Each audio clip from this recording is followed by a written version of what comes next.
जय शिवराय जय शंभूराजे मित्रांनो. तर आज दिवसभर काही ब्लॉग शूट करू शकला नाही.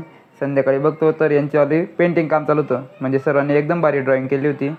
आज गुरुवार असल्यामुळे केंद्रात जायचं होतं आणि मी माझ्या एका मित्राचा वेट करत उभा होतो.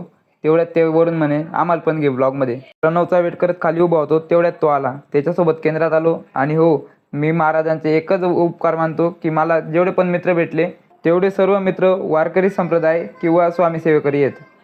आता तर अशी सवय पडून गेली की स्वामींच्या केंद्रात दर गुरुवारी आलंच पाहिजे. किती पण कामात बिझी राहू दे, येणार म्हणजे येणार. मग काय दर्शन वगैरे घेऊन घराकडे आलो. घराकडे आल्यानंतर जेवण वगैरे करत होतो तेव्हा आठवलं की नाही सर्वेश, आपण नॉनव्हेज खातो हे कितपत योग्य आहे. त्यामुळेच मी उद्यापासून असा चॅलेंज घेतोय की स्वामींची नित्यपूजा आणि नॉनव्हेज खाणं पूर्णपणे बंद करणार आहे. त्यासाठी मी हा व्हिडिओ रात्री जवळजवळ 1:30 ते 2 वाजता शूट केला. आणि हो, जेवढं फॉलोचं बटन दिसत असेल ते पण दाबून द्या. भेटू मग पुढच्या ब्लॉगमध्ये. जय शिवराय जय शंभूराजे.